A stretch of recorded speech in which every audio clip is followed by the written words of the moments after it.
Welcome to care for studies. तो आज हम पढ़ने वाले हैं कक्षा 10वीं का टर्म 2 का प्रैक्टिस पेपर और आज हम करने वाले हैं जीव विज्ञान का पोर्शन। देखो, सबसे पहले हम जनरल इंस्ट्रक्शंस देखते हैं कि क्या है। तो देखो, पहले तो अब जो हमारा पेपर आएगा सेकेंड टर्म में वो 40 मार्क्स का आएगा और 2 घंटे का पेपर होगा।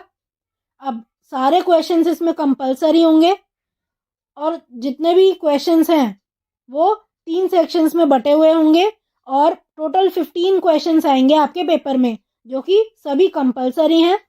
अब सेक्शन ए में 7 क्वेश्चन होंगे 2 मार्क्स के, ठीक है। और जो दूसरा सेक्शन है सेक्शन बी, उसमें 6 क्वेश्चन होंगे और 3 मार्क्स वाले क्वेश्चन होंगे इस सेक्शन में। और जो लास्ट सेक्शन है सेक्शन सी, उसमें 2 केस स्टडी होंगी, ठीक है। केस स्टडी बेस्ड क्वेश्चन होंगे और 4 मार्क का एक क्वेश्चन होगा और इंटरनल चॉइस आपको प्रोवाइड की जाएगी कुछ क्वेश्चंस में। A student has to attempt only one of the alternative in such questions.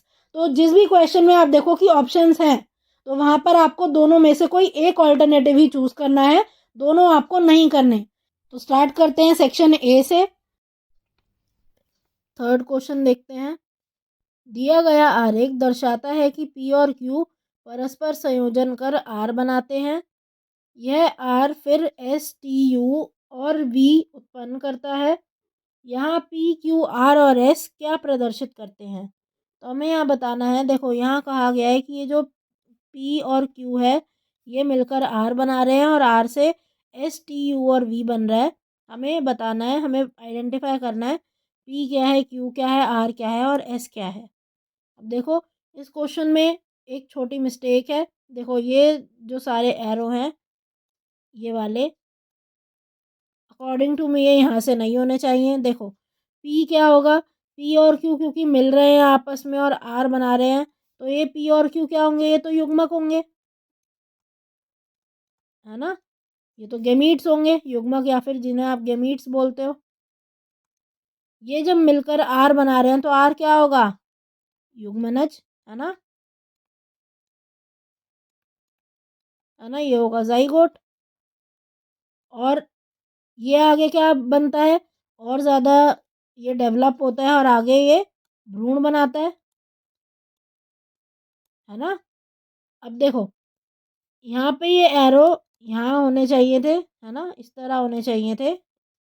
इसकी जगह ये ऐसे नहीं होने चाहिए थे, कुछ फ्रेमिंग में मिस्टेक है। अगर ऐसे होते तो क्या होता है, ये पूरा ये क्या है, ये पूरा गर्भ है ना। तो गर्भ पूरा डेवलप किस तरह से होता है, बीच की स्टेजेस हो जाती हैं। फिर यहाँ पर पी क्यू आर और एस हमें आइडेंटिफाई करना है तो यहाँ हम यही लिखेंगे। पी और क्यू तो आ गए यहाँ से युग्मक, है ना, एक नर और एक मादा युग्मक होगा। आर क्या आ गया, आर है युग्मनज मतलब जाइगोट और एस क्या है, एस है भ्रूण। फोर्थ क्वेश्चन देखो, नीचे दिए गए आरेख का कौन सा भाग उन स्थितियों को प्रदर्शित करता है जो एक बीज के अंकुरित होने पर एंजाइमों को सक्रिय करने के लिए आवश्यक हैं। अपने उत्तर की पुष्टि कीजिए। तो यहाँ पर कह रखा है कि अगर हमें किसी बीज को अंकुरित करना है, उसमें एंजाइम को सक्रिय करना है, तो कौन सी जो कंडीशन है, कौन सी स्थिति अनिवार्य है, ये बताना है। तो देखो, ए बी सी और डी में से हमें अपने उत्तर का चयन करना है। देखो, जो सी है वो क्या है, सी वाला पार्ट देखो, ये इतना है। इतने का मतलब देखो ये कहाँ आ रहा है, ये प्रकाश वाले गोले में भी आ रहा है। प्रकाश वाला पूरा गोला ये है ना, ये पूरा गोला है प्रकाश वाला, उसका हिस्सा भी है सी। और ये जो डी है, ये डी पूरा इतना है, तो इसका हिस्सा भी, इन दोनों का जो समान भाग है बीच का कॉमन पोर्शन है ये वाला, यही है सी, है ना। तो सी क्या हो गया यहाँ से, प्रकाश और जल को दर्शाता है ये, ठीक है ना। इसी तरह बाकी देखते हैं। अब देखो, बाकी जब हम देखेंगे, ए देखो क्या दर्शा रहा है, ए ये बीच वाला हिस्सा है, तो देखो ये प्रकाश वाले गोले का भी हिस्सा है ना, प्रकाश वाले गोले में भी आ रहा है ये। उचित तापमान वाले गोले में भी आ रहा है ये, है ना। और ये जल वाले गोले में भी आ रहा है ना। तो ये बीच का ये जो समान हिस्सा है ये तीनों में आ रहा है, तीनों गोलों में। तो इसका मतलब ए दिखा रहा है प्रकाश, तापमान, ये जो समान तापमान है और जल वाला है ना पोर्शन। अब देखो नेक्स्ट पर आते हैं। बी क्या बता रहा है, देखो बी कहाँ कहाँ उपस्थित है यहाँ पर। उचित तापमान वाले सर्कल में है ना, यहाँ पर है। इस पूरे बी इस वाले सर्कल में आ रहे हैं। और किस में आ रहे हैं, देखो ये डी का हिस्सा है, मतलब ये जल वाले उसका पार्ट है ना। ये बी वाला इतना ही तो पोर्शन है, ये इतना इतना पोर्शन है ये बी। तो ये सी वाले इस गोले को छोड़कर, इस मतलब प्रकाश वाले को छोड़कर उचित तापमान और जल इनका समान हिस्सा है बी। तो बी में आप लिख दो क्या है, बी है उचित तापमान, उचित तापमान और जल को दिखा रहा है ये। और लास्ट देखो डी, डी तो सीधा सीधा में पता चल रहा है क्या है, जल वाला पोर्शन है ना। डी क्या है, जल वाला पोर्शन है ना। तो यहाँ पर ये क्या होते हैं, ये वेन डायग्राम होते हैं। इससे ए बी सी और डी किस तरह आप देखोगे कि कौन सा हिस्सा किसको रिप्रेजेंट कर रहा है, किस चीज़ को दर्शा रहा है, वो मैंने आपको यहाँ बता दिया। अब देखो जब भी आपको यहाँ पर बीज अंकुरण के लिए आपको स्थिति बतानी होती है कि एंजाइम कैसे सक्रिय होगा, किस स्थिति में सक्रिय होगा, तो देखो यहाँ पर प्रकाश की ज़रूरत नहीं पड़ती, सिर्फ आपको तापमान चाहिए होता है। क्योंकि देखो बीज को आपने मिट्टी के अंदर बोया है, अब मिट्टी के अंदर एंजाइम जब सक्रिय होंगे तो वहाँ लाइट तो नहीं आ रही है ना, वहाँ पे आपको तापमान की ज़रूरत है कि उचित तापमान मिले, और जल बहुत अनिवार्य है ये दोनों। तो बी वाला पार्ट जो है यहाँ पर उचित स्थिति है, तो आप यहाँ आंसर लिख दोगे बी। बीज आमतौर पर उस मिट्टी में अंकुरित होते हैं जहाँ प्रकाश की आवश्यकता नहीं होती है ना। हालांकि एंजाइमों को सक्रिय करके बीज को अंकुरित होने के लिए अनुकूल परिस्थितियाँ प्रदान करने के लिए उपयुक्त तापमान, मतलब जो सॉरी उचित तापमान और पानी दोनों की आवश्यकता होती है। देखिए फिफ्थ क्वेश्चन में यहाँ कहा गया है, एक नीले रंग के फूल के पौधे को बी बी द्वारा निरूपित किया जाता है। देखो कैपिटल बी से हमने निरूपित कर दिया है नीले फूल वाले जो पौधे हैं उनको। अब जो कि सफ़ेद रंग के फूल वाले पौधे के साथ संकर होता है, तो हमने क्या किया, हमने नीले रंग वाले जो फूल हैं वो वाले पौधे लिए और उनका हमने संकरण करा दिया सफ़ेद रंग वाले जो फूल हैं उन वो वाले पौधों के साथ। और जो सफ़ेद रंग वाले पौधे हैं उन्हें हमने स्मॉल बी से यहाँ रिप्रेजेंट कर दिया, दर्शा दिया है। अब पूछा गया है उन फूलों के रंग का उल्लेख कीजिए जिनकी आप उनके F2 पीढ़ी के पौधों में अपेक्षा करते हैं। तो आपको यहाँ पर क्या लिखना है, F2 पीढ़ी में आप कौन से पौधों की अपेक्षा करते हो ये आपको लिखना है, ठीक है। तो इसका मतलब आपको F1 पीढ़ी और F2 पीढ़ी दोनों का जो संकरण है यहाँ पूरा लिखना पड़ेगा। तो स्टार्ट करते हैं। देखो सबसे पहले तो यही लिखते हैं, क्या किया हमने, सबसे पहले नीले जो फूल हैं, नीले फूल वाले पौधे लिए जिसको हमने कैपिटल बी से रिप्रेजेंट कर दिया, और जो सफ़ेद हैं उनको छोटे बी से रिप्रेजेंट कर दिया। अब क्या कराया यहाँ हमने, इनका संकरण करा दिया है ना। संकरण कराने से पहले देखो क्या कराओगे आप, युग्मक लिखोगे। यहाँ लिख लेते हैं, ये क्या है, ये है युग्मक है ना। ये स्टार्टिंग में क्या है, ये जनक पीढ़ी, ये हो गई जनक पीढ़ी, यहाँ से आ गए युग्मक। अब ये जो दो बी हैं क्या आ जाएगा, कैपिटल बी, यहाँ से दो युग्मक आ गए। और ये जो था यहाँ पर इससे क्या आ जाएंगे, स्मॉल बी, ये दो युग्मक आ गए है ना। अब क्या करो, चाहो तो इस तरह से आप यहाँ संकरण यहाँ पूरा क्रॉस दिखा सकते हो, या चाहो तो एक इजी तरीका भी है, आपको उसमें इस तरह से एक टेबल बनानी होगी।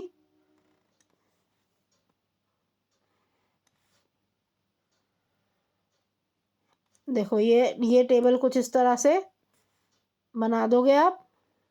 अब क्या करोगे आप, यहाँ पे जो युग्मक है, देखो जो पहले जनक से युग्मक आए हैं यहाँ लिख दो बी बी, कैपिटल बी यहाँ लिख दिए, स्मॉल बी लिख दिए ऊपर। अब क्या करोगे, संकर करा दो, क्रॉस करा दो। इस वाले बॉक्स के लिए देखो इधर क्या है, बड़ा वाला बी लिखा है, ये लिख दो। ऊपर क्या है, छोटा वाला बी, ये लिख दिया। पहले हमेशा कैपिटल लेटर लिखोगे, उसके बाद स्मॉल लेटर। इसी तरह से अगर यहाँ आएंगे तो देखो इसके इधर क्या है, ये बड़ा वाला बी, ऊपर क्या है, छोटा वाला बी। यहाँ देखो एक बड़ा वाला बी है टॉप पर, ऊपर क्या है, छोटा वाला बी। इसी तरह यहाँ पर भी है। तो क्या आ गए, यहाँ पे देखो आपको 4 पौधे दिखेंगे, जिनका अगर मैं जीनोटाइप की बात करूँ, इनके अगर मैं जीन्स की बात करूँ तो क्या है, बड़ा वाला बी, छोटा वाला बी, यही है। अब देखो ये जो बड़ा वाला बी है, आप देख रहे हो चारों में एक बड़ा बी तो है ही, और एक बड़ा बी है, इसका क्या मतलब है, इसका मतलब होगा ये चारों ही नीले पौधे होंगे। क्यों, क्योंकि ये जो बड़ा वाला बी है ये क्या है, ये जो बड़ा वाला बी है ये है प्रभावी लक्षण, है ना, ये प्रभावी लक्षण है। और हमें पता है F1 जनरेशन में, F1 पीढ़ी में हमेशा हमें क्या दिखते हैं, हमें प्रभावी लक्षण ही दिखते हैं। तो आप यही लिख दोगे सबसे पहले तो जो F1 पीढ़ी है, F1 पीढ़ी लिखोगे यहाँ, F1 पीढ़ी में सभी नीले पौधे आए, है ना, चारों नीले आए। तो आप यहाँ पर इस तरह लिख सकते हो, ये ब्लू की जगह नीला, ठीक है ना, हिंदी में लिख लेना आप यहाँ पे सबको, यहाँ भी ब्लू, यहाँ भी ब्लू, यहाँ भी ब्लू। तो F1 पीढ़ी में सभी पौधे कैसे आ गए, सभी पौधे नीले रंग के आ गए। अब हमें F1 पीढ़ी का नहीं पूछा था, हमें पूछा था F2 पीढ़ी का। तो एक बार F2 पीढ़ी का कर लेते हैं। देखो F2 पीढ़ी बनाने के लिए क्या करोगे, F1 पीढ़ी के पौधों को हम स्वपरागित कराते हैं, है ना।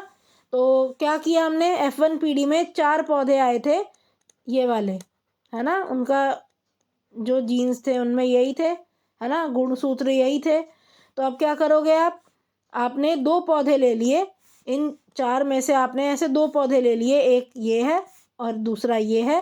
क्या करो, यहाँ लिख दो F1 पीढ़ी फिनोटाइप, है ना, F1 पीढ़ी फिनोटाइप, इसी तरह दिखेंगे। और ये क्या है, युग्मक,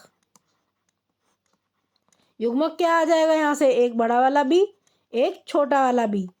अब यहाँ देखो, ये यहाँ से एक बड़ा वाला बी आ गया और यहाँ से एक छोटा वाला बी आ गया। अब क्या कर दो, इनको आप स्वपरागित कर दो, मतलब यहाँ क्रॉस कर दो, संकरण करा दो। इस तरह भी करा सकते हो आप। ये देखो ये बड़ा वाला बी इस वाले एक बी के साथ मिलकर, इस वाले बी के साथ मिलके ये बना रहा है। ये वाला बी जो है ये इस वाले बी के साथ मिलकर छोटे वाले बी के साथ ये बना रहा है। ये जो छोटा बी है ये बड़े बी के साथ मिलके ये बनाता है, और ये 2 छोटे बी मिलकर कुछ इस तरह से बनाते हैं, है ना। ये सारे जीन्स आ गए यहाँ पे, जीनोटाइप इस तरह का आ गया है। यहाँ आप चाहो तो जैसा अभी पीछे टेबल बनाई थी वो एक ज़्यादा आसान तरीका है, यहाँ पर आप उस तरह भी दिखा सकते हो, है ना। ये आप टेबल बना दो और क्या करो, ये जो युग्मक है यहाँ लिख लो, है ना। ये वाला जो युग्मक थे ये वाले ये आप इधर ऊपर और नीचे लिख लोगे, है ना। और आप क्या करा दो, क्रॉस करा दो, यहाँ संकरण करा दो। तो ये देखो यहाँ 2 बी आ गए बड़े वाले, यहाँ एक बड़ा बी एक छोटा वाला, यहाँ पर एक कैपिटल बी एक स्मॉल बी, और यहाँ दोनों स्मॉल बी आ जाएंगे, है ना। इससे हमें क्या पता चला, देखो जिसमें भी एक बी बड़ा वाला बी है वो क्या होगा दिखने में, वो नीले रंग के फूल वाला पौधा होगा। तो ऐसे कितने होंगे, देखो 1 2 और 3। तो इसका मतलब 3 तो यहाँ नीले पौधे होंगे, है ना, नीले कलर वाले फूल के पौधे होंगे। तो यहाँ नीचे लिख देंगे F2 पीढ़ी आई ना। अब यहाँ F2 पीढ़ी क्या है लिख दोगे, यहाँ नीली, है ना, 3 नीले आए, 3 तो यहाँ क्या आ गए, नीले रंग के फूल वाले पौधे आ जाएंगे। और एक क्या आ जाएगा, ये देखो ये वाला जो है इसमें एक भी बड़ा वाला बी नहीं है, इसका मतलब क्या होगा, ये सफ़ेद होगा, है ना, ये सफ़ेद होगा। तो ये क्या हो गया, F2 फिनोटाइप, ये यही होगा, है ना, F2 फिनोटाइप हो गए यहाँ पर। अब देखो एक बार मैं पूरा मिटा देती हूँ, हमें अब क्या और क्या बताना है एक बार देख लेते हैं, एक बार रब कर देते हैं पूरा। आप सबसे पहले तो क्या लिख लोगे, यहाँ पर आपको अनुपात एक बार लिख लेते हैं, जो इम्पोर्टेंट है वो चीज़ लिख लेते हैं। देखो एक बार बी पढ़ो क्या है, F1 पीढ़ी के पौधों को स्वपरागित कराने पर F2 पीढ़ी में सफ़ेद फूल वाले पौधों का प्रतिशत कितना होना चाहिए, ये भी बताना है। सबसे पहले तो इसके लिए हम यही लिख लेंगे कि क्या अनुपात आया है यहाँ पे। अब देखो अगर हम देखें, देखने के आधार पर 3:1 यही अनुपात आया है ना। ये क्या है, ये आप लिख दोगे, ये आया है, ये है अनुपात किसका, ये आपने अनुपात निकाला है किसका, आपने नीले फूल वाले पौधे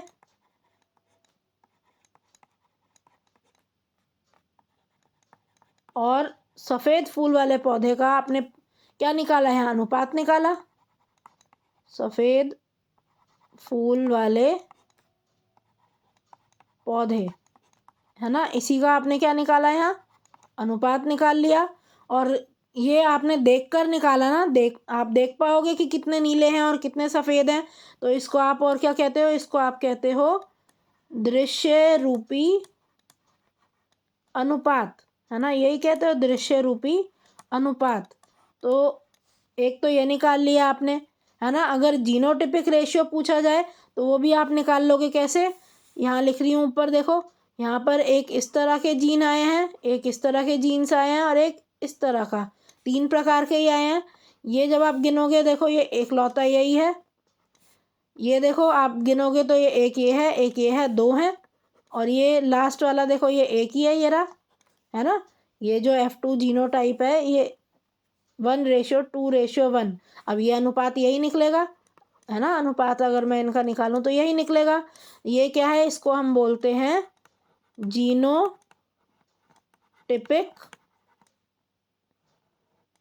जीनोटिपिक अनुपात, ठीक है ना। ये चीज़ तो आप ज़रूर लिख कर आओगे जब भी आपसे एक संकर क्रॉस पूछा जाए, इतनी चीज़ें आप लिख कर ही आओगे। अब देखो, पहले का आंसर, पहले में क्या पूछा था, उन फूलों के रंग का उल्लेख कीजिए जिनको आप F2 पीढ़ी के पौधे में देखोगे। तो क्या देखोगे आप यहाँ देखोगे, लिख दोगे आप कि यहाँ आपको 3 तो दिखेंगे नीले रंग के फूल, है ना, 3 नीले रंग के फूल। और क्या लिख दोगे, और आपको एक सफ़ेद रंग का फूल दिखेगा, सफ़ेद रंग का फूल F2 पीढ़ी में दिखेगा। यही करोगे। नेक्स्ट है F1 पीढ़ी के जो पौधे हैं उनको जब आपने 100 परागित कराया तो जो F2 पीढ़ी बनी, अब ये F2 पीढ़ी बनी है ये वाली, है ना। यहाँ पर आपको सफ़ेद फूल का प्रतिशत बताना है। तो देखो प्रतिशत कैसे बताएंगे, प्रतिशत बताने के लिए आप क्या करो, कुल पौधे गिनो, यहाँ कितने हैं टोटल, ये 1 2 3 और 4, है ना। कुल पौधे यहाँ 4 है, जिसमें से सफ़ेद कितने हैं, मात्र ये 1 है। तो 1/4 जो है यहाँ पर फूल वो ही सफ़ेद आए हैं।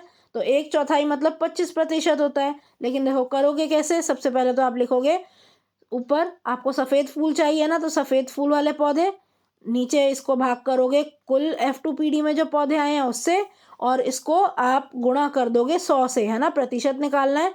तो 100% से आप यहाँ गुणा कर दोगे।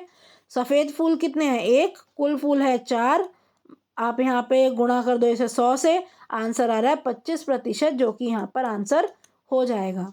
तो इस तरह से आपको यहाँ पर पूरा एक मोनो हाइब्रिड क्रॉस, मतलब एक संकर क्रॉस आपको यहाँ बनाना पड़ेगा। उसके बाद आप ये दोनों आंसर यहाँ पर दे सकते हो। 7th क्वेश्चन देखिए, निम्न चित्रित आरेख पर पारितंत्र में ऊर्जा के प्रवाह को दर्शाता है। तो आप ये पूरा ये चित्र देख रहे हो, ये पारितंत्र में किस तरह से ऊर्जा का स्थानांतरण हो रहा है, ये पूरा यहाँ बता रहा है। देखो, सूर्य से जो ऊर्जा है वो उत्पादक में जाती है ना, उत्पादक से प्राथमिक उपभोक्ता में और प्राथमिक उपभोक्ता से द्वितीय उपभोक्ता में जाती है ना। और ये जो सी और डी है, ये क्या दिखा रहे हैं, जो ऊर्जा नष्ट हो रही है ना, जो परितंत्र में वापस जा रही है वो दिखा रहे हैं, है ना। तो अब यहाँ पूछा है, जीवों के बीच स्थानांतरित होने वाली ऊर्जा में सबसे कम मात्रा व परितंत्र में ह्रास होने वाली ऊर्जा की सबसे अधिक मात्रा को किन तीरों से दर्शाया गया है, और उदाहरण सहित समझाना है आपको। अब देखो, यहाँ एक ऑप्शनल प्रश्न भी है, तो या तो आप ये क्वेश्चन करो या फिर ये दोनों क्वेश्चन करो। अब देखो, सबसे पहले फर्स्ट वाले को ही समझा लेते हैं। देखो, आपको बताना है यहाँ ये जो सी और डी है, आपको पता है यही दो जो एरो है ये क्या कर रहे हैं, ये दर्शा रहे हैं उस ऊर्जा को जिसका ह्रास हो रहा है ना, जो परितंत्र में वापस जा रही है ना। तो सी और डी में से देखो जो सबसे पहले ये जो उत्पादक होते हैं यहाँ पे सबसे ज़्यादा एनर्जी का लॉस होता है, सबसे ज़्यादा एनर्जी यहीं नष्ट हो जाती है। तो सी जो है वो सबसे अधिक मात्रा में ह्रास को दर्शा रही है, और सबसे पूछा गया है सबसे कम मात्रा में जो स्थानांतरण हो रहा है वो आपको बताना है ना। तो सबसे कम मात्रा में स्थानांतरण कहाँ हो रहा होगा, बी में हो रहा होगा, है ना। यहाँ स्थानांतरण ज़्यादा होता है और बी में जो है कम होता है। तो ये आप लिख दोगे, देखो बी में कम स्थानांतरण हो रहा है और सबसे ज़्यादा ह्रास कहाँ हो रहा है, सी में हो रहा है। एक बार मैं यहाँ पे आपको 10% का नियम भी बता देती हूँ, 10% ऊर्जा का नियम। देखो सबसे पहले एग्जाम्पल ही ले लेते हैं, जैसे यहाँ पर प्लांट्स है, मान लो पौधे हैं, है ना, पौधे हैं, सूर्य से इनको ऊर्जा मिलती है। मान लो 1000 जूल अगर इनको ऊर्जा मिल गई, क्या होगा, इसका 10% ही क्या जाता है अगले उसमें जाता है, जो प्राथमिक उपभोक्ता है उस इसका 10% ही उन्हें मिलता है। तो जो भी प्राथमिक उपभोक्ता है, मान लो क्या है, हिरण लिख देते हैं, है ना। हिरण यहाँ पर प्राथमिक उपभोक्ता है, इसको इसका 10% मिल रहा है, मतलब कितनी स्थानांतरित हुई यहाँ पे, इसका 10% है 100 जूल, तो यहाँ पे सिर्फ 100 जूल आया होगा, मतलब नष्ट कितनी हो गई, 900 जूल नष्ट हो गई होगी, है ना। 1000 में से 100 माइनस कर देंगे, 900 जूल यहाँ नष्ट हो गई। अब यहाँ क्या होगा, यहाँ फिर इसकी जो 10% ऊर्जा है वो स्थानांतरित होगी और शेर के पास चली जाएगी, मतलब द्वितीय उपभोक्ता में जाएगी, तो मतलब 10 जूल, है ना, 10 जूल। यहाँ स्थानांतरित कितनी हुई, यहाँ पे 90 जूल, सॉरी यहाँ पर कितनी स्थानांतरित हुई, यहाँ पे 10 जूल तो स्थानांतरित हो गई। नष्ट कितनी हुई यहाँ पे, नष्ट यहाँ पर हो गई 90 जूल, है ना।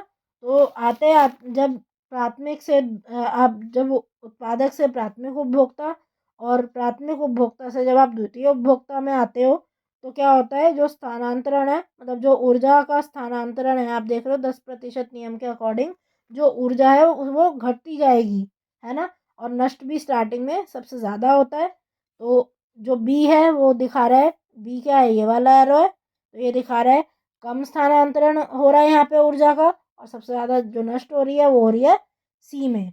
अब देखो उदाहरण नीचे ये जो मैंने यहाँ दिया है आप ये भी लिख सकते हो, है ना। अभी जो मैंने आपको समझाया बाकी आप इस तरह भी लिख सकते हो। खरगोश द्वारा प्राप्त रासायनिक ऊर्जा का लगभग 90% जो ऊर्जा है वो कहाँ जाती है, वो क्षय अपचय में जाती है ना, इन गतिविधियों में जाती है। इसी तरह जो ऊष्मा और अपशिष्ट पदार्थ के रूप में खो जाती है ना।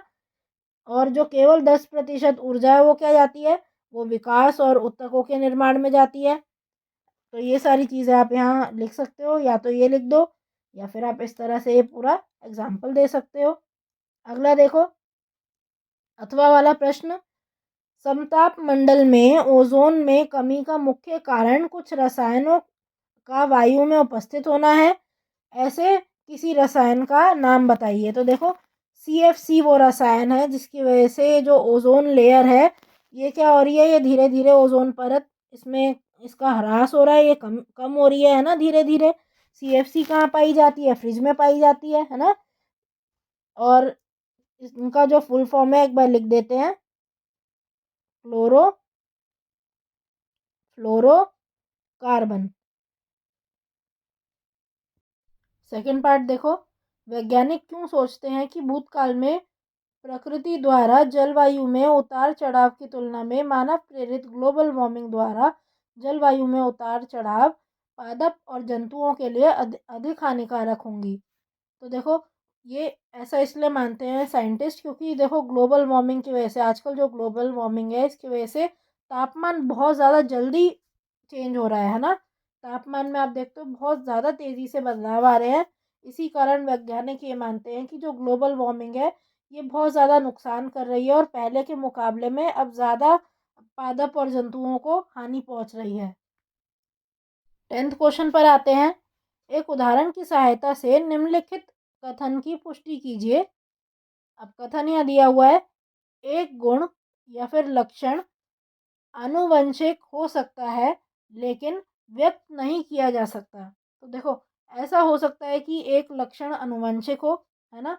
और जो मतलब लक्षण आनुवंशिक है, मतलब किसी भी एक कैरेक्टर अगर किसी भी उसमें गया है पीढ़ी में, ज़रूरी नहीं है वो व्यक्त हो। ये ठीक वाक्य है। अब इसको हमें प्रूव करना है, इसकी हम इस कथन की हमें पुष्टि करनी है। तो क्या करेंगे, अब देखो एक लक्षण के बारे में कहा गया है, तो F1 क्रॉस बना के देखते हैं, है ना? पूरा F1 क्रॉस बनाएँगे, एक संकर क्रॉस बनाएँगे। उसमें वैसे भी हमने देखा था जब पहली पीढ़ी आती है, वहाँ पर क्या आते हैं, जो प्रभावी लक्षण है सिर्फ़ वही दिखता है ना? अप्रभावी लक्षण नहीं दिखता। तो देखो अप्रभावी लक्षण वहाँ पर आया तो होता है ना? इनहेरिट तो हुआ ही होता है वहाँ पे, लेकिन दिखता नहीं है ना? यही चीज़ हमें यहाँ एक्सप्लेन करनी है। तो देखो, ये पूरा आप यहाँ एक्सप्लेनेशन लिखोगे, पढ़ते हैं और एक बार समझते हैं। देखो, सबसे पहले यहाँ पर क्या हुआ, ये जनक पीढ़ी है ना? ये जनक पीढ़ी है, जनक पीढ़ी। इसी तरह बनाकर आओगे, बहुत इंपॉर्टेंट क्वेश्चन है ये। हमने लंबा पौधा ले लिया है ना, मटर का पौधा लिया, उसमें एक हमने लंबा पौधा लिया और एक क्या लिया हमने, एक छोटा पौधा लिया जिसको स्मॉल टी से लिखा। इनके हमने क्या अलग करे, इनके हमने युग्मक बना लिए है ना, यहाँ पे युग्मक बना लिए। इसका क्या आएगा, कैपिटल टी, और इससे आएगा स्मॉल टी स्मॉल टी। अब क्या किया हमने, नेक्स्ट इनको क्रॉस करा के F1 पीढ़ी बना ली। यहाँ पे क्या बना ली, F1 पीढ़ी बना ली। चाहो तो इस तरह से आप बना सकते हो, या फिर देखो ये टेबल भी आप यहाँ बना सकते हो, जो आपको आसान लगे आप उस तरह बनाओ। युग्मक को देखो, एक एक जनक से जो है युग्मक वो यहाँ लिख दिए, दूसरे के यहाँ लिख दिए। अब क्रॉस करा दो, है ना? इसे और इसको क्रॉस कराओगे क्या आएगा, ये। इसे और इसे क्रॉस कराओगे तो क्या आएगा, ये। अब इसे और इसे क्रॉस कराओगे क्या आएगा, ये। तो चारों क्या आ गए, चारों लंबे पौधे आए यहाँ पर, है ना? चारों लंबे पौधे आए। अब देखो यहाँ पर ये जो गुण है, ये टी वाला, ये आनुवंशिक तो है, मतलब ये गया तो है, लेकिन क्या हुआ, ये इसने अपने आप को दिखाया नहीं क्योंकि यहाँ प्रभावी लक्षण है ना? अब यही आप क्या करोगे, ऐसे ही अगर आपने अब यहाँ दो पौधे ले लिए, ये जो कैपिटल टी स्मॉल टी वाले हैं, ये वाले दो पौधे ले लिए, मान लो एक ये ले लिया, एक ये ले लिया। क्या कराया, इनका स्वपरागण करा दिया। अब हमने मतलब आपस में इनको क्रॉस करा दिया, संकर करा दिया, क्या होगा, फिर से आप क्या करोगे, अब यहाँ F2 पीढ़ी बनाओगे, है ना? F2 पीढ़ी बना दो अब आप यहाँ पर, है ना? F2 पीढ़ी बनाओगे तो क्या आ जाएगा, इस तरह से बना सकते हो आप। चाहो इस तरह से बनाओ या इस तरह से बनाओ, it's one and the same thing, है ना? ये युग्मक आप बना लो, यहाँ ये युग्मक यही आएंगे। यहाँ से देखो कैपिटल टी स्मॉल टी आएगा, यहाँ से क्या आएगा, यहाँ से भी एक बड़ा टी और एक छोटा टी आएगा, है ना? और ये यहाँ लिख लिया मैंने युग्मक। अब इसे क्रॉस करा दो इस तरह से। यहाँ आप देख रहे हो, एक, दो और तीन, तीन क्या आ गए, तीन लंबे पौधे आए, है ना? और एक क्या आया, एक बोना पौधा या एक छोटा पौधा आया, है ना? एक छोटा पौधा आया। तो इसका मतलब ये जो कैरेक्टर है, ये जो छोटा लक्षण है, ये क्या है, ये अनुवंशिक तो है ना? ये गया तो है पेरेंट से बच्चों के अंदर, लेकिन F2 पीढ़ी में दिखा नहीं है। यही आप पूरा एक तो क्रॉस बनाओ, उसके बाद इस पूरे को एक्सप्लेन कर दो कि मटर के पौधे के साथ क्या किया। यहाँ पे देखो मेंडल ने प्रयोग किया, है ना? प्रयोग में जब उन्होंने मटर के लंबे पौधे का संकरण मटर के छोटे पौधे के साथ किया, तो उन्होंने पाया कि पहली पीढ़ी F1 में केवल लंबे पौधे थे, F1 पीढ़ी में कोई भी छोटा पौधा नहीं प्राप्त हुआ, है ना? कोई भी छोटा था ही नहीं। अभी क्रॉस में भी देखा, हालांकि F2 पीढ़ी में लंबे और छोटे दोनों प्रकार के पौधे उत्पन्न हुए, है ना? और किस अनुपात में हुए, 3:1, है ना? 3:1 का अनुपात था यहाँ पर। F2 पीढ़ी में दोनों लक्षण लंबापन और बोनापन ये विरासत में मिला, जबकि लंबाई प्रभावी लक्षण थी, है ना? प्रभावी लक्षण था, और बोनापन अप्रभावी लक्षण था। मतलब दोनों ही F1 पीढ़ी में भी क्या हुए, दोनों ही आए, F2 पीढ़ी में भी दोनों ही आए, है ना? तो निष्कर्ष क्या इससे निकला कि F2 पीढ़ी में बोनापन गुण का पुनः प्रकट होना ये साबित करता है कि बोनापन विरासत में मिला तो था F1 पीढ़ी में भी, लेकिन व्यक्त नहीं हुआ, है ना। ये आप लिख दोगे।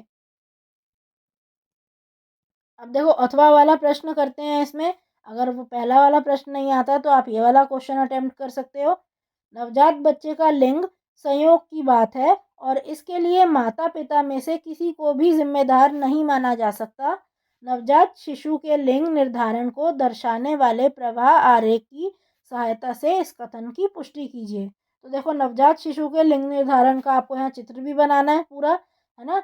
और यहाँ पर ये जो कथन है कि नवजात शिशु जो है, जो भी बच्चा होता है, उसका जो लिंग है ये संयोग की बात होती है। इसमें हम माता या पिता इन दोनों में से किसी को भी जिम्मेदार नहीं ठहरा सकते, है ना। तो देखो ये सही बात है। आपको आप ये देखो जो अ, जो मदर है उससे क्या आता है एक्स, और उनका जो गुणसूत्र है एक्स और एक्स होता है ना। और जो पिता है, पिता एक्स और वाई, है ना, एक्स और वाई गुणसूत्र होता है, जैसे कि यहाँ पर लिखा भी हुआ है ना। अब देखो जब माता के पास एक्स एक्स गुणसूत्र है तो यहाँ से युग्मक बनाओ, कौन से बनेंगे, एक्स और एक्स ही बनेंगे, ये तो एक्स ही दे सकती हैं। और जो पिता है इनके गुणसूत्र देखो क्या है, एक्स और वाई, तो युग्मक क्या बनेगा, एक एक्स एक वाई, यही बनेगा, है ना। अब देखो क्रॉस कराते हैं हम, क्रॉस कराते हैं, संकर कराते हैं। देखो यहाँ जब क्रॉस हुआ, जब निषेचन हुआ, यहाँ संकर नहीं, यहाँ तो निषेचन होगा। जब निषेचन हुआ तो ये देखो ये एक्स और एक्स ये माता के युग्मक है, ये एक्स और वाई ये पिता के युग्मक है। क्या हो जाएगा, इस तरह से क्रॉस कराओ। अब जितने में आप देख रहे हो, यहाँ भी देखो जितने में आप देख रहे हो कि फादर की तरफ से एक्स युग्मक आया, पिता की तरफ से देखो एक्स युग्मक कहाँ आ रहा है, यहाँ पर आ रहा है ना। माता तो एक्स ही देगी, माता के पास तो वाई है ही नहीं। अब पिता के तरफ से देखो एक्स इस केस में आया, तो क्या हुआ, यहाँ पर जो बच्चा है बच्चे का लिंग क्या है, जो बच्चा है वो लड़की होगी, है ना। और यहाँ पर देखो यहाँ पर भी क्या है, यहाँ पर पिता ने क्या दिया, पिता की तरफ से यहाँ एक्स आया है ना। पिता की तरफ से एक्स आया तो क्या कहा जाएगा, यहाँ भी यहाँ कहा जाएगा कि इस केस में भी लड़की होगी। अब नेक्स्ट देखो, नेक्स्ट जब पिता की तरफ से वाई गुणसूत्र मिला तो लड़का हुआ, है ना। तो ये डिपेंड किस पे करेगा, ये जो लड़का होना है, ये लड़की, ये वाई क्रोमोसोम वाई गुणसूत्र पर डिपेंड करता है, जो कि किसके पास होता है, पिता के पास होता है ना। और पिता इक्वल 50-50 चांस है कि पिता की तरफ से एक्स गुणसूत्र आएगा या वाई। तो इसीलिए ये जो पूरा यहाँ पर मैंने यहाँ क्रॉस बनाया हुआ है, इसमें लड़का होगा या लड़की लिंग निर्धारण नहीं किया जा सकता, और ये संयोग की बात है कि लड़का होगा या लड़की। ये आप पूरा यहाँ लिख दोगे, देखो ये क्रॉस बनाओगे और क्या लिखोगे, पिता का जो शुक्राणु है वही बच्चे के लिंग का निर्धारण करता है। इस प्रकार मनुष्य के बच्चे के लिंग का निर्धारण शुक्राणु के प्रकार से होता है ना, जो अंडाणु के साथ निषेचित निषेचित होता है। क्योंकि मानव में नर समान अनुपात में दोनों प्रकार के शुक्राणु पैदा करते हैं, इसलिए लड़का होने की 50% संभावना है और लड़की होने की भी क्या है, 50% संभावना है ना। एक्स और वाई जो गुणसूत्र है, ये जो शुक्राणु है एक्स वाला या वाई वाला, जो शुक्राणु के अंदर जो भी गुणसूत्र आएगा एक्स आएगा या वाई, ये 50% संभावना दोनों की ही होती है ना। इसीलिए कोई भी रिस्पॉन्सिबल एक तरह से नहीं है, दोनों ही इक्वल बन सकते हैं, लड़का भी हो सकता है और लड़की भी हो सकती है। 13 देखो, कारण बताना है कि आहार श्रृंखला में ऊर्जा का प्रवाह एक दिशिक होता है। अब ऐसा क्यों होता है, देखो अब सूरज है, सूरज से जो ऊर्जा है कहाँ जाती है, पौधों में जाती है, और पौधों से कहाँ जाएगी, वो शाकाहारियों में जाएगी, उपभोक्ता में जाती है ना। अब क्या होगा, अब एक बार ऊर्जा चली गई उपभोक्ता के पास, वापस थोड़ी नहीं जाएगी पौधे के पास, है ना। वो वापस जाती ही नहीं है, ऐसे ही जो पौधे की ऊर्जा है वो वापस सूरज के अंदर थोड़ी ना चली जाएगी, तो वापस ऊर्जा नहीं जाती है ना। इसीलिए ये जो प्रवाह है वो एक दिशक होता है। आप यही लिख दोगे, स्वपोषी द्वारा ग्रहण की गई ऊर्जा वापस सौर ऊर्जा में नहीं जाती है ना, वापस नहीं होती है और शाकाहारी के पास जाती है। अगला, ट्रेन में चाय बेचने के लिए प्लास्टिक के कपों को बदलने को प्राथमिकता दी जाती है। अब ऐसा क्यों है? आपको पता है प्लास्टिक क्या है? अजैव निम्नीकरणीय चीज़ है ये, है ना? क्या होगा, सालों साल ये डिग्रेड होती ही नहीं है, तो इसीलिए इसका इस्तेमाल जो हमारी पर्यावरण है उसको दूषित कर रहा है। इसीलिए हम कागज़ का इस्तेमाल करते हैं। कागज़ क्या है? जो पेपर है वो क्या है? जैव निम्नीकरणीय है ये, और पर्यावरण के अनुकूल है, नुकसान नहीं पहुंचाता पर्यावरण को, इसीलिए पेपर का इस्तेमाल करना अब ज़्यादा प्रेफर किया जाता है। ये आप यहाँ लिख दोगे। नेक्स्ट, हानिकारक रसायनों की सांद्रता मानवों में अधिक होती है। अब ये क्यों होती है? देखो यहाँ पर आप क्या लिख दोगे? जैविक आवर्धन के बारे में लिख दोगे, आपको पूरे मार्क्स मिल जाएंगे। अब देखो, जो ह्यूमन बीइंग्स हैं, जो मानव हैं, वो क्या है? पोषी स्तर में सबसे टॉप पर है ना? जो खाद्य श्रृंखला है उसमें सबसे ऊपर आते हैं। तो आप सबसे पहले तो यही लिखोगे कि ये खाद्य श्रृंखला में सबसे ऊपर आते हैं, शीर्ष पर हैं। और जैसे जैसे एक पोषी स्तर से दूसरे पोषी स्तर पर जाते हैं, प्रत्येक पोषी स्तर के साथ क्या होता है? रसायन की मात्रा बढ़ती ही जाती है। जो रसायन जमा होते हैं, वो हानिकारक रसायन बढ़ते ही जाते हैं, बढ़ते ही जाते हैं, और यही क्या होता है? यही होता है जैविक आवर्धन, है ना? यही क्या होता है? ये होता है जैविक आवर्धन। तो क्योंकि सबसे ऊपर खाद्य श्रृंखला में मानव होते हैं, तो इसीलिए यहाँ इनके पास एक मिनट, हाँ, इनके पास जो रसायन है वो भी ज़्यादा जमा हो जाता है। तो यही आप यहाँ पर लिख दोगे कि जो सांद्रता है हानिकारक रसायनों की, वो मानवों में सबसे अधिक होती है। 14th क्वेश्चन देखिए। 14th क्वेश्चन सेक्शन सी का क्वेश्चन है, और सेक्शन सी का जो क्वेश्चन है वो केस स्टडी बेस्ड है। इसमें ए और बी क्वेश्चन तो आपको करने ही करने हैं, और जो सी है उसमें आपको एक ऑप्शनल क्वेश्चन मिलेगा। तो ऑप्शनल क्वेश्चन में से आपको कोई एक करना है। चलो स्टार्ट करते हैं, पहले ए और बी पार्ट करेंगे। देखो 14th क्वेश्चन में यहाँ पर ये कहा है कि मेंडेलियन क्रॉस की F2 पीढ़ी के परिणामों के संबंध में दी गई तालिका देखिए। अब ये तालिका हमें देखनी है। उसके बाद बताना है F2 पीढ़ी के दिए गए आंकड़ों के संबंध में F1 पीढ़ी के भौतिक लक्षण का प्रकार कौन सा होगा। तो मैं F1 पीढ़ी इसमें जो भी बनी होगी उसके भौतिक लक्षण क्या हैं वो बताने हैं। फिर F2 पीढ़ी के दिए गए परिणाम के संबंध में पैतृक पीढ़ी का जो जीन लक्षण है वो हमें बताना है कि वो किस प्रकार का होगा। तो देखो क्या करेंगे, सबसे पहले तो पहचानो कि क्रॉस कौन सा है। ये गोल पीले बीज दिए हुए हैं, इसी तरह गोल व हरे रंग के बीज वाले पौधे दिए हैं, झुरीदार व पीले रंग के दिए हैं, और झुरीदार व हरे दिए हैं। मतलब देखो यहाँ दो लक्षण दिए हैं। दो लक्षण मतलब यहाँ द्विसंकर क्रॉस दिया हुआ है ना? द्विसंकर क्रॉस दिया हुआ है। और ये वाला द्विसंकर क्रॉस क्या है? ये तो बुक में पढ़ा हुआ है ना? वही है। देखो यहाँ पर लगभग लगभग जो यहाँ रेशियो है, जो अनुपात है, वो भी क्या आ रहा है? 9:3:3:1। अब देखो ये एग्जैक्ट इसका 9 गुना तो नहीं है, ये मतलब 32 का एग्जैक्ट 9 गुना नहीं है ये, पर लगभग लगभग लगभग 9 गुना ही है ये। 9.5 इसी के आसपास है, ठीक है ना? 9, 9.5 के आसपास है। और ये भी लगभग 3.2 इसी तरह के आसपास ही आएगा, है ना? तो लगभग अगर हम कहें जो रेशियो है 9:3:3 अप्रॉक्सीमेटली है ना? द्विसंकर क्रॉस यहाँ दिया है। अब जब भी हम द्विसंकर क्रॉस बनाते हैं तो देखो आपको पता है इसमें जो डोमिनेटिंग ट्रेड, जो प्रभावी लक्षण है, वो कौन सा होता है? गोल होता है। इससे लिखोगे आप। और क्या लिया है? पीला और हरे में क्या होता है? पीला वाला था, है ना? ये होता है। तो हमने जो स्टार्टिंग में पौधा लिया है वो क्या बना है? वो क्या लिया था? हम एक तो ये लेते हैं, और क्या लेते हैं? एक ये वाला लेते हैं, इसको हम क्रॉस कराते हैं, है ना? जब हम इसको पूरा क्रॉस करा लेते हैं तो F1 पीढ़ी क्या बनती है? F1 पीढ़ी में गोल और पीले रंग के बीज बनते हैं सारे, है ना? एक बार द्विसंकर क्रॉस में एक बार मैं बना देती हूँ। देखो यहाँ से क्या निकलेगा?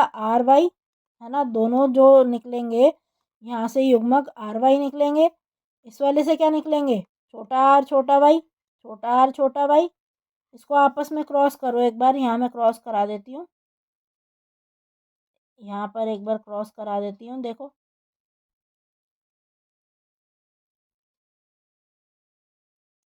आर वाई ये एक के हैं, एक ये आर वाई दूसरे के हैं।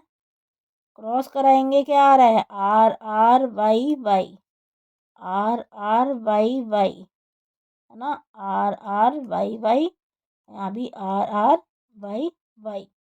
इसका क्या मतलब है, देखो सारे सभी में एक कैपिटल आर और एक कैपिटल वाई तो आ ही रहा है।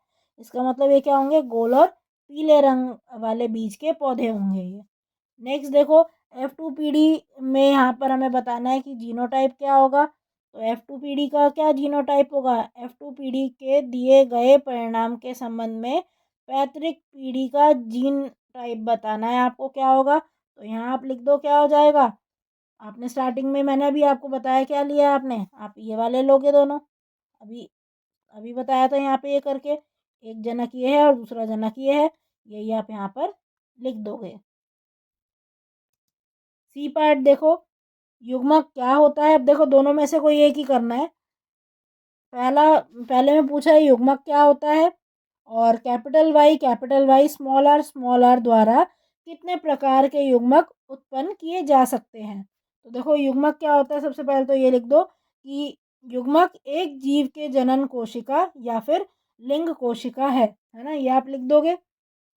फिर आपको लिखना है कि जो कैपिटल वाई स्मॉल आर ऐसे कितने प्रकार के युग्मक बन सकते हैं। देखो ये वाई इस आर के साथ जुड़ के ये बना सकता है, ये इसके साथ भी जुड़ के यही बनाएगा, इसी प्रकार का युग्मक। बारी आई इनकी, तो ये इसके साथ जुड़ के ये बनाएगा, ये इसके साथ जुड़ के भी क्या बनाएगा, यही बनाएगा, है ना। इस तरह से बनेंगे ये। अब देखो ये जो बने हैं यहाँ पर, ये जो बने हैं चारों एक ही तरह के तो हैं, तो एक ही प्रकार के लिखोगे आप यहाँ। देखो नेक्स्ट अथवा वाला क्वेश्चन करते हैं। कैपिटल आर जनक द्वारा उत्पादित स्मॉल वाई आर युग्मक के प्रतिशत की गणना करो। तो देखो आपको बताना है कि ये जो युग्मक बनेगा ये कितने प्रतिशत बनेगा। एक बार यहाँ बना के देखते हैं। देखो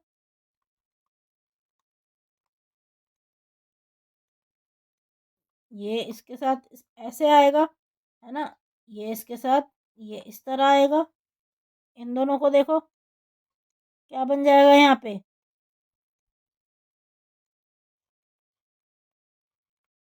तो आप देख रहे हो कुल कितने बने, 4, उसमें से 2 बने ये वाले जो हमें चाहिए, इसी की गणना करनी है। प्रतिशत निकालना है तो क्या करोगे, 100 से गुणा कर दोगे, आंसर आ जाएगा 1/2 × 100, जो कि आ गया क्या, 50%, है ना। तो ये आप यहाँ लिख दोगे कि झुर्रीदार और पीले रंग के बीज यहाँ पर कितने बने, 50% पौधे, और झुर्रीदार और हरे रंग वाले जो बने हैं वो 50, है ना। बेसिकली तो आपको यही वाला बताना है, स्मॉल वाई कैपिटल आर वाला। So thank you for watching. आज की क्लास के लिए बस इतना ही। अगर आपको ये वीडियो पसंद आई हो तो इसे लाइक करें, इसे शेयर करें और हमारे चैनल को सब्सक्राइब करें and hit the bell icon, जिससे हम जब भी एक नई वीडियो डालें तो उसका नोटिफिकेशन आप तक सबसे पहले पहुंचे। Thank you. आप अपने डाउट्स, सजेशंस और आपको जिस भी टॉपिक पर वीडियो चाहिए हमें कमेंट करके बताएं।